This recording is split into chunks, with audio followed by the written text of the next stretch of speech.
Hello and welcome back. Right, so we start to look at some of the provisions of the Equality Act 2010. So we can see the types of behavior that the law will prohibit and will penalize. Right, so I will share my screen now so that you can see my slide. Okay. Right, so far we have looked at the meaning of equality, the categories of people protected under the Act, and the sources of protection, which Equality Act is one of them. And I want us to look at what this law prohibits, all right, and we'll start by looking at direct discrimination. Okay, so direct discrimination arises when a person treats another less favorably on the basis of a protected characteristic. All right, and this is protected or can be found under Section 13, subsection 1 of the Equality Act, which provides that a person discriminates against another if, because of a protected characteristic, he treats that other less favorably than he treats or would treat others. We will analyze the words in this provision for better understanding, of what is required under the law. We already know that there are 9 protected characteristics, because we have looked at that in the previous lecture. So we had things like age, sex, race, disability, pregnancy, and so on. Okay, so to determine if discrimination has occurred, it should be looked at from an objective perspective rather than from a subjective one. Therefore, we should be asking questions like, would a reasonable person think that there has been discrimination or not? All right, so it's not about what the victim feels. Also, the provision does not look at the motive of the discriminator. And by doing this, it stops direct discrimination from being justified. And it will not allow any reason, whether good or bad reason, to be used as a defense for why, say, for instance, men and women, were treated differently. All right, so we have that case, James against Eastleigh Borough Council. Okay, so it is a case about a husband and wife who were both 60 years old, and they went to use the council's swimming pool. At the time, okay, this was in 1990, the retirement age for men and women were different. Okay, so women retired at 60 years old and men retired at 65 years old. The council, allowed the wife free entry into the swimming pool, because she had retired and she was a pensioner. But they required that the husband, had to pay, to use the services because, he was still in employment. Okay, so the council's reasons for this was that they were trying to help people who were on pension, okay, because they had less money coming in than those who were in employment. So you can see, they actually had a good reason for doing this, but at the same time, they treated Mr. James less favorably, and that, discriminated against him. Okay, so that the council, based their concession on retirement was irrelevant. Okay, the fact was that it discriminated against men of the same age. Okay, and again, it wasn't as if the government imposed it on them, to use that retirement policy to give a concession. They chose to use that discriminatory policy, as a basis of giving concessions to people using their services. Right, so the court held in that case that the council discriminated against Mr. James because he was treated less favorably than a woman of the same age. All right, so once a person is treated less favorably, it is irrelevant that the discriminator has the same characteristic as the victim. Okay, so even if it's a man that has discriminated against another man, that does not matter. Okay, the fact is that a person has, been treated less favorably. All right, so so as already mentioned, direct discrimination cannot be justified. All right, but if you remember, I said in a previous lecture that age discrimination can be justified if the reasons were consistent with the policy objectives of the government, okay, or labor market objectives. But the reason should not be about an individual employer. All right, so an employer cannot discriminate against an older worker because, say for instance, they don't fit with their own objectives. All right, so let's go on to then look at the words that were used, in this section. All right, so the first one is a less favorable treatment. Okay, so the treatment that was given must be less favorable rather than unfavorable. Okay, because if we say unfavorable, it means unfavorable means adverse treatment. Okay, the person was not treated nicely. All right, but when we say less favorable, it suggests that the treatment that was given is less than what was given to another person.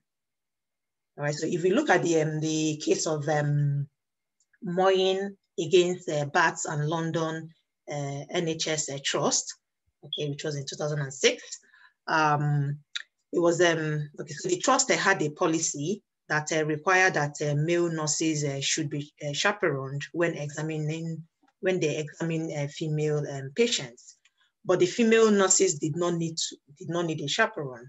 All right, so you will see that male nurses are treated less favorably than female nurses. Because it meant that, each time a male nurse needed to examine a female patient, then he had to go find somebody to be there with him. All right. So if he doesn't find someone, then he can't do his job. All right. So the court held that the policy was discriminatory against male nurses. Okay. Now, if you look at this other case, MacDonald against the Advocate General for Scotland, where the Royal Air Force, they had a policy of interrogating and humiliating and dismissing both male and female homosexuals. Okay, so a claim for sex discrimination was brought, but that claim failed because none of the group was treated less favorably than the other. Okay, they treated them, both male and female homosexuals badly. It wasn't right that they treated them badly, but the fact that none was treated better than the other, or none was treated less favorably than the other. Instead, they were both, equally treated badly. Okay, therefore they could not sustain a claim on that. All right, so it requires less favorable treatment, okay, than the other. Okay, another thing about that less favorable treatment is that it does not necessarily have to be a bad treatment. All right, so denying someone a choice can also amount to less favorable treatment. So we have that case, Jill against El Vino. Okay, so in that case, it was a wine bar where only men were served at the bar, but women were required to sit at the table and be served at the table. So to them, to the owners of the the bar, they felt that women should be treated with respect and not be at the bar, with the men. The court held that even though it was a superior alternative, it was still less favorable treatment because unlike men, okay, men could either choose to sit at the bar or at the table. The women were denied that choice. Okay, they only had to sit at the bar. All right, so it is discrimination because there was less favorable treatment. Okay, so when we talk about a less favorable treatment, so if you want to bring a claim, that you have been treated less than another, it then means that we have to bring that other person that we say were treated better than us to compare our treatments to them. All right. So in other words, to compare somebody then we have to bring somebody to compare ourselves. So which will now take us, to the issue of comparison. Okay. Okay. So yes. So there is a need to compare the treatment that was given to the victim and how others in the same circumstances, would have been treated. If we go back to the definition of direct discrimination, I'm going to go back there. So it says, he treats that other less favorably than he treats or would treat others. Okay, so he treats that other less favorably than he treats or would treat others. So this means that the comparator does not actually have to be a real person. Okay, they could be a hypothetical person. Okay, because you're saying they treat somebody or they would treat. All right, so it doesn't have to be a real person. It can be a hypothetical person. So if there is no real person to compare the victim's treatment with, then we will consider how that discriminator would treat a person in a similar situation as the victim, but without the protected characteristic, of that victim. All right. So say, for instance, for example, if a woman said that, she was not promoted in her job, because she's a woman, all right, we would then consider how the discriminator would treat a person in a similar situation as her without her protected characteristic. All right. So what is her protected characteristic? Okay. So her protected characteristic is her being a woman. Okay. So her comparator would be a man, the opposite of her, in a similar situation as her. All right, so maybe we could get somebody in the same grade or the same functions as her, and then compare the employer's treatment of her and the man. All right, so the comparator will be the opposite of the victim. Okay, so again, I've talked about protected characteristic of the discriminator and the victim is irrelevant. Okay, so a gay person can discriminate against another gay person. A man can discriminate against another man. A woman can discriminate another woman. All right, so the comparison test must be carried out. All right, so how would the other person be treated? They have to check it. Okay, the court has to, or the tribunal has to carry out that test. In Marks and Spencer against Martins, the tribunal's decision, was reversed because they didn't carry out a comparison of how a white person would have been treated in the circumstances. All right. Instead, they just based their decision on whether there was a racial bias or not. All right, so that was a defective, stand or defective way of doing it. Okay, so the law requires that the comparison must be carried out. All right, so the tribunal would sit and ask, how would they treat the person of the opposite, either opposite sex or opposite race or whatever characteristic was in issue. Okay. So we look at the next one, okay? The phrase used there, because of, okay? So I'm just focusing on because of for now, because of a protected characteristic. All right, so yeah, so in addition to protection from less favorable treatment, the statutory formula requires that the treatment must be because of a protected characteristic. So was the treatment because of sex? Okay. Was the treatment given because of race? Was it because of disability? Was it because of sexual orientation? Okay. So it has to be because of that characteristic. All right. So the European directives, they require that there should be no discrimination whatsoever on the protected ground.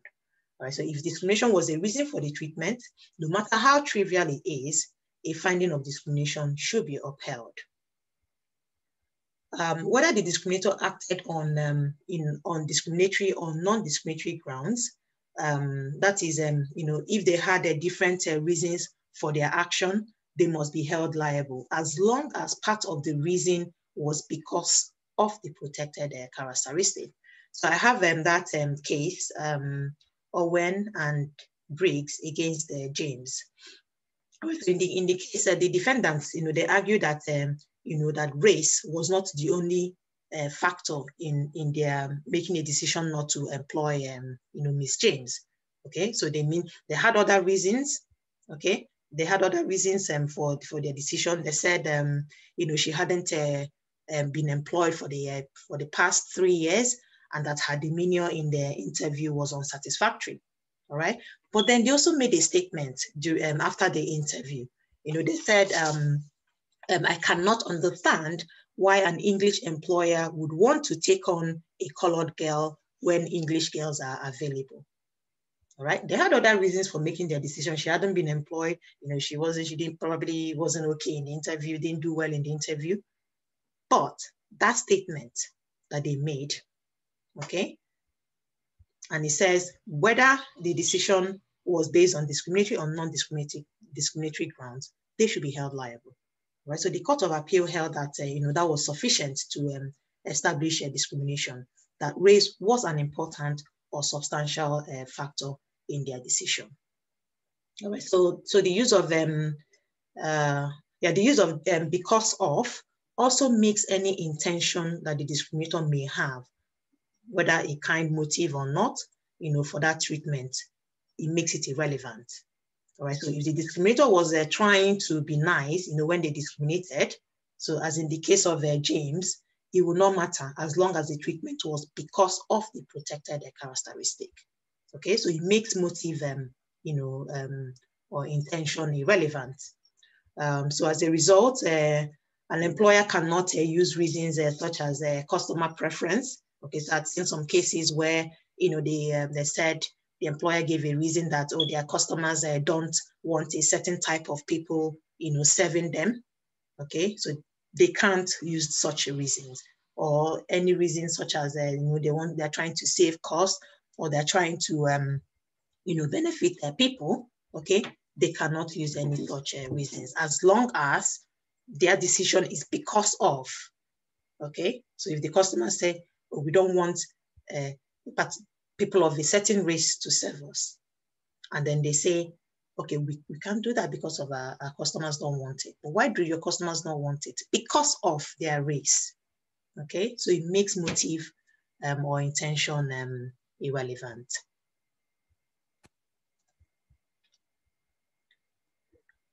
Okay, so so the court may inquire into the defendant's mental processes, but only to establish the ground of the treatment and not to excuse it. Okay, so they can go on and find out why they had treated the victim the way they had treated them, but not to, not to establish the ground for treatment, but not to use it to excuse the behavior or to act as a defense. Okay, then. Okay, then after because of in that section, this it says A, protected characteristic. So I've highlighted A, okay, to show that's one I want to focus on now. So it says A, protected characteristic. So it did not say your protected characteristic. Okay, so it means that it does not have to be about the protected characteristic of the claimant.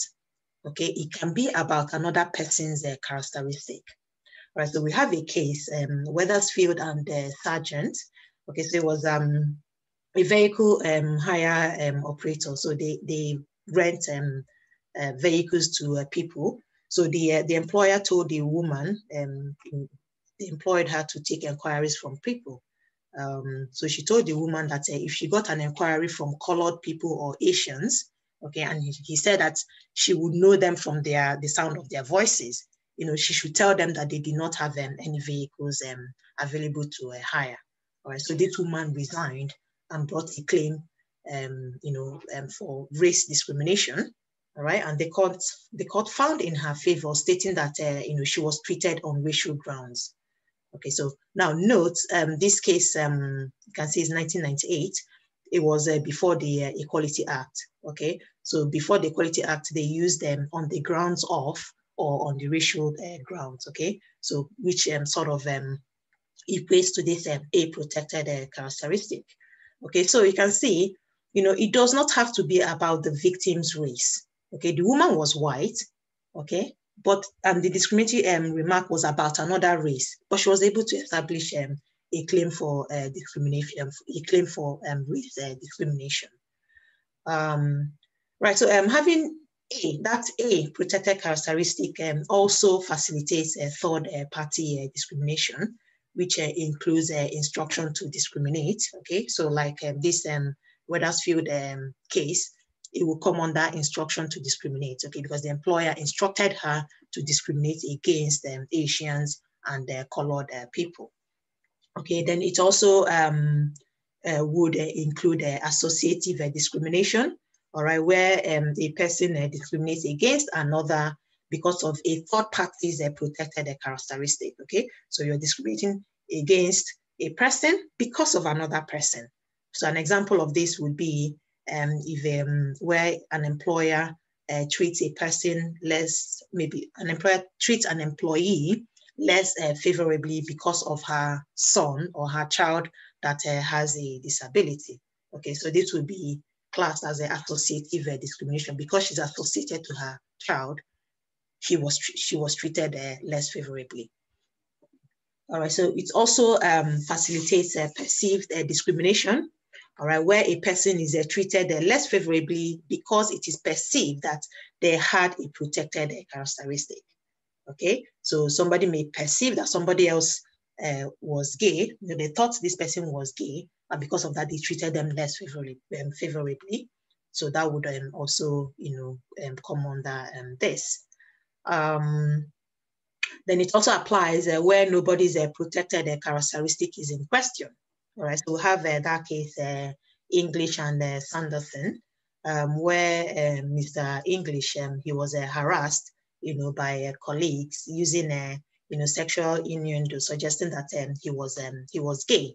All right, and this was based because he went to boarding school, and then he lived in Brighton. Okay, so I understand that Brighton is supposed to be a center for for gay scene.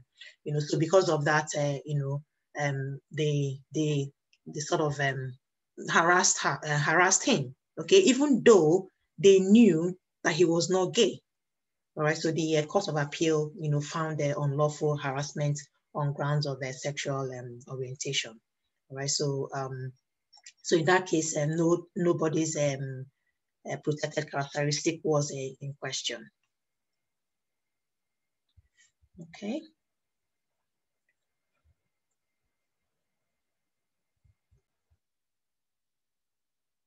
All right, so we look at direct discrimination and stereotyping. All right, so the purpose of the direct discrimination law is to ensure that each person is treated as an individual and not to be assumed to be like other members of the group.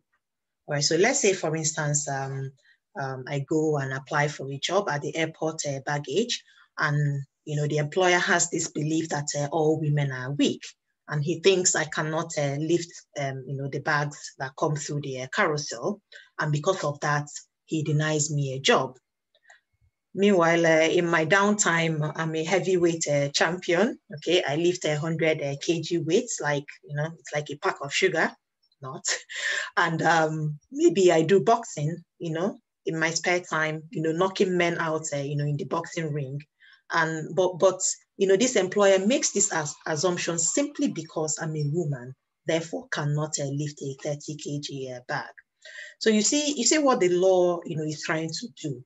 Okay, the law wants you to treat people as an individual.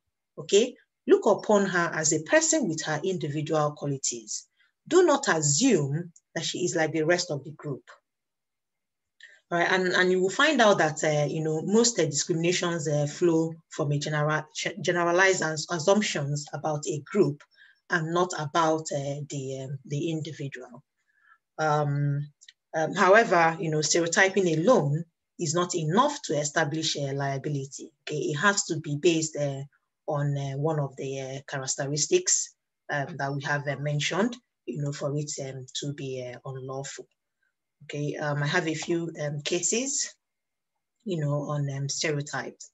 All right, so I have the case of Alexander and Home Office, right, where a prisoner was refused to work in the prison kitchen, because he displays the usual traits associated with people of his ethnic background, of being arrogant and suspicious.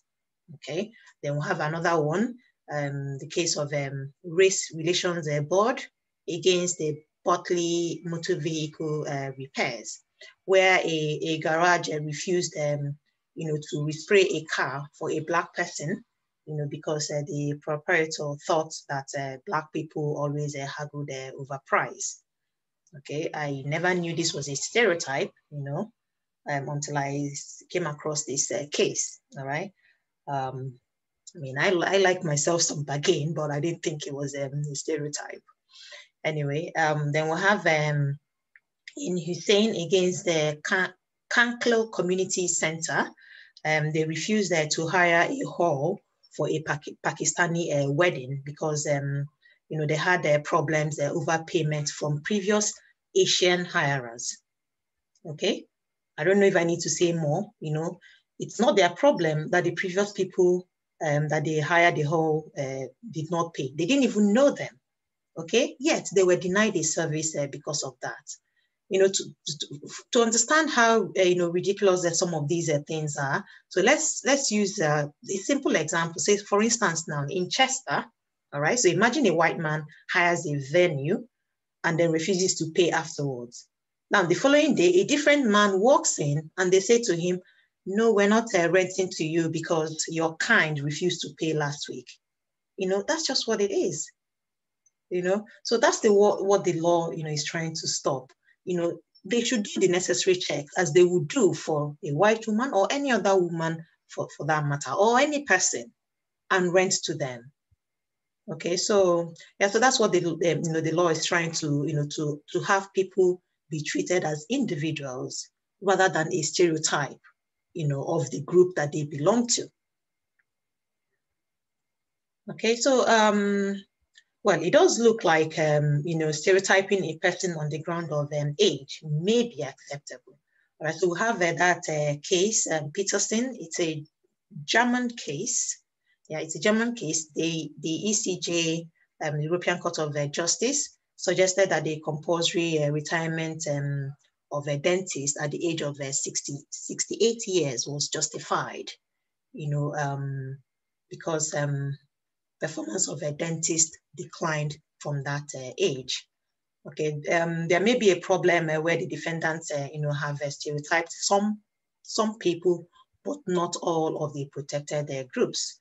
Right. So, for example, if an employer refuses to hire a woman with young children on the assumption that they are unreliable, okay, so the protected characteristic here is sex, and the employer may argue that they have made an assumption about some women and not all women. Okay, so therefore the decision is not based on sex. All right, so to avoid it, the court includes an additional factor when making their comparison. All right, so we have that case, Horsey and Dyfed County Council. So in that case, a woman was denied a request on the stereotype that women follow their husband's job.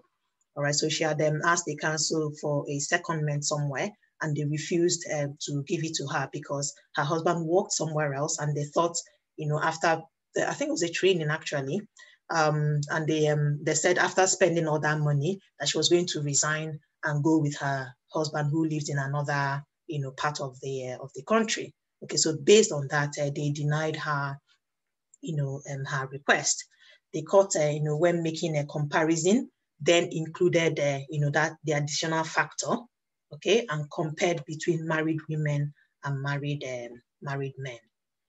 Okay, so yeah, so that's what the court now does. So that additional factor, young or women with young children, they will compare men with young children. Okay, married women, they will compare with married men. Okay, so to bring in that additional factor to stop employers sort of trying to exploit this.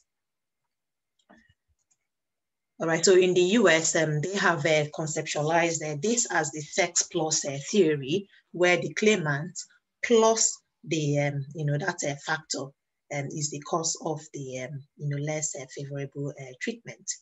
Employers will also be discriminating if they refuse to employ women for, physically demanding jobs on the assumption that they are unable to do the job. Okay, so just the example that I have just given.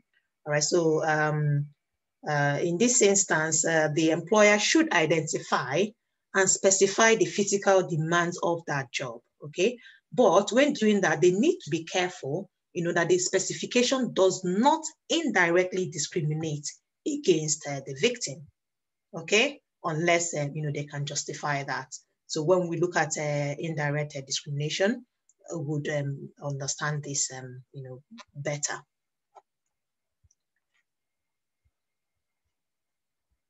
Okay, so we look at dress codes for men and women. Right, the courts are usually reluctant, to interfere with the business, choice of image, okay? But they are bound to compare treatment, afforded to each sex, okay? Because I said they need to do that test. They need to carry out the comparison test.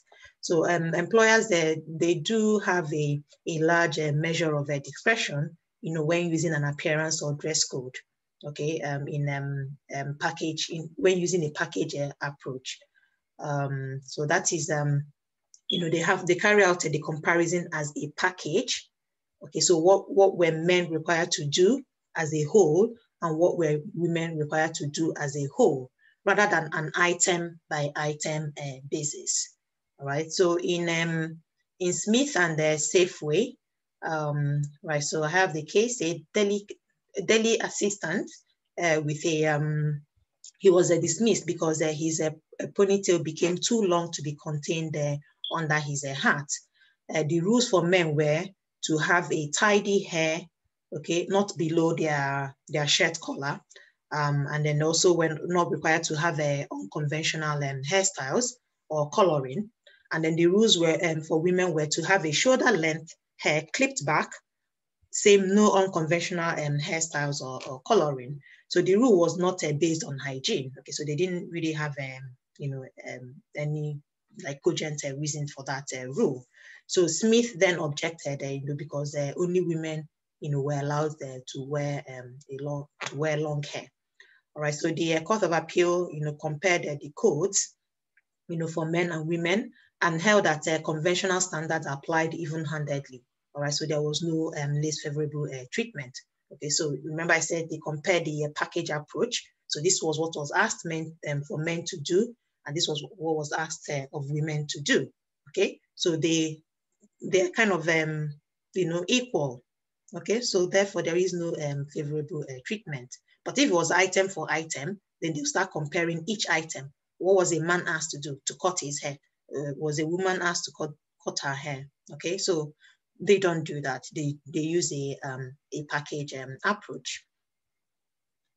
Okay, so I say, so remember that the statutory formula is a less favorable treatment. All right, so a code will be challenged if it places an unequal burden on one sex. Okay, so an unequal burden could be in terms of expenses or time spent. Okay, so if it requires, say, one sex to spend more money or time than the other sex to maintain their appearance, then it will be, less favorable treatment. We have that case, Jesperson against Harrah's operating company, which was a US case. Okay, so in the case, the casino staff were required, to be well groomed, and they had to, look appealing. They had to tone their body, while, when they wear their uniforms. In addition, they asked the women to wear stockings. Okay, they had to paint their nails. They asked them to curl their hair and style their hair. And then the men were barred from putting on makeup or nail polish, and they had to trim, their hair and keep their hair short, and then their fingernails. All right, so the court in this case, the court rejected her complaint that having to wear makeup, was discriminatory because the code, placed an equal burden on men and women alike. All right, so the court suggested that, if the code imposed an unequal burden because of the expenses and time in buying and applying the makeup, then it could be unlawful. All right. However, the claimant, she actually produced evidence of the expenses, for women, but she did not produce one for men. All right, so the court actually couldn't carry out a comparison. All right, so for me, I thought if she had, brought the expenses for men and they carried out that comparison, maybe she would have won. Not even just a comparison on the expense, as well as the time. Okay, makeup costs money. Okay, it does cost a lot of money, and then you need a lot of time, to paint your nails and maintain them. Okay, and that's why I don't paint my nails, whether it's a special occasion or not. I don't do it because I don't have the time. Then imagine somebody then asking me, to curl my hair and style it and tease it and do all that. I'm like, what? It takes me like 6 hours or more to fix my hair.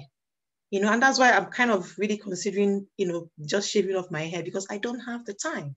So no thanks. I don't want anybody telling me how to, what to do to my hair. Okay, as long as it is clean. All right, so if a proper comparison, had been done in that case, most likely, she would have won. I remember last year, I asked my students, I asked the guys, how long it took them, to get their hair cut and how much it cost them. So they said it takes about 15 minutes to cut their hair, and then it will cost them about 10 pounds. While the ladies said, well, it depended on what they were getting. Okay, so it may take something between 1 hour and 3 hours to get their hair done, and it can cost them anything between 30 pounds and 100 pounds. All right, so you see, it is an unreasonable burden on women. But again, like I said, the lady in that case, if she had brought the proper things for the court to look at and compare, then most probably, she would have, won that case. Okay, so right, yeah. So dress codes have actually been criticized, for entrenching gender stereotypes, that men and women, must look and dress a certain way. With men having short hair, okay, and wear trousers, and women having long hair and wear trousers. There are also stereotypes that men are serious or senior or responsible and mature, okay? Whereas women, the stereotype for women are they are subordinate and are decorative hand maidens.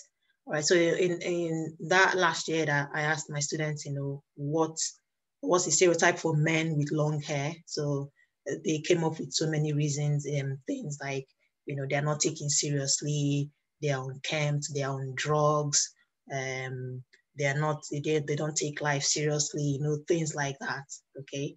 But, we know stereotypes are not true.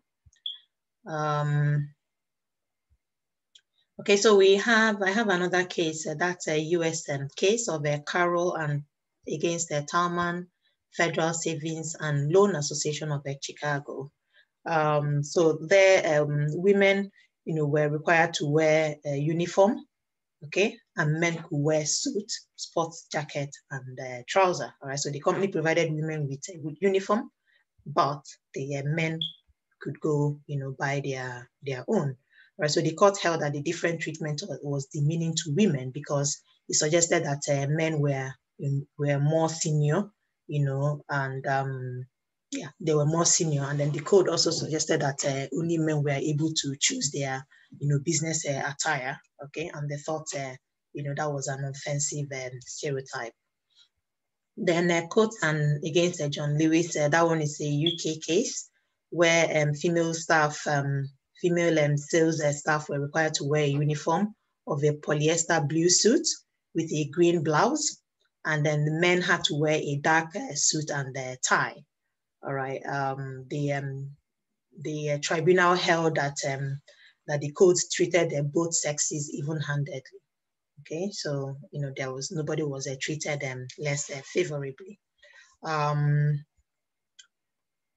Okay, so challenges that people have brought against the rules that impose a conventional standards have most times failed.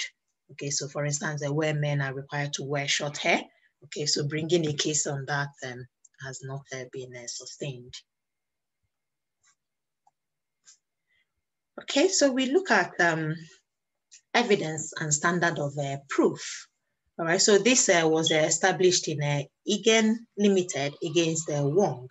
All right, so the proof is on a balance of probabilities, where the claimant has to show facts from which a tribunal can conclude, in the absence of any adequate explanation, that the respondent has committed the unlawful act. Right, so if the claimant does not prove such facts, then he or she will fail. Right, so note that discrimination is difficult to prove, okay, because it is difficult to find the direct evidence of it, okay, and the employer obviously would not admit that they had, discriminated against the victim. So the tribunal would, usually would draw inferences from the primary facts presented before it, to see if they can reach to a conclusion. All right, so at the initial stage, the tribunal would, they would draw inferences and then assume there is no adequate explanation. Okay, so that's the first stage of that. And then once, the claimant proves a fact from which an inference could be drawn, right, then the burden would then shift to the respondent, to prove that he did not commit, the act in question. Okay, so again, the respondent's proof is on a balance of probabilities, that the act was not because of the protected characteristic of the employee. The employer is expected to, discharge their burden, by actually providing cogent evidence, okay, because the evidence usually would be with the employer. Okay, so let's say, for instance, if a person brought a claim for discrimination, that she went for a job interview and they didn't give her the job because of a protected characteristic. Now, if she's going to go to court, she doesn't have any document to show that, she was discriminated against. All right, but the employer will be the one that will have the facts. Okay, the employer will be the one that would know who attended that interview. How were they scored? Okay, what was the reason behind their decision in coming up with the scoring system or the scoring points? Okay, so it's the employer that has that evidence with him. Okay, so he'll be required to be. He is the one that is required to bring an evidence to show, that he has not, discriminated against somebody because of a protected characteristic. All right. So in that instance, he will say, bring that evidence to show that we have not taken her, because she did not, perform well in the job, not because of her characteristic. Okay, so yeah, so this brings us to the end of, direct discrimination. Okay, so which is when a person has been treated less favorably because of a protected characteristic. And we have said that that characteristic does not have to be his own. Okay, it can be the characteristic of another person, as long as they were treated less favorably because of that. And then the standard of proof is on the balance of probabilities. And the aim of the provision is to have people, be treated as individuals rather than a stereotype. Yeah, so next lecture, we will be looking at the provisions of indirect discrimination, and then I'll see you soon.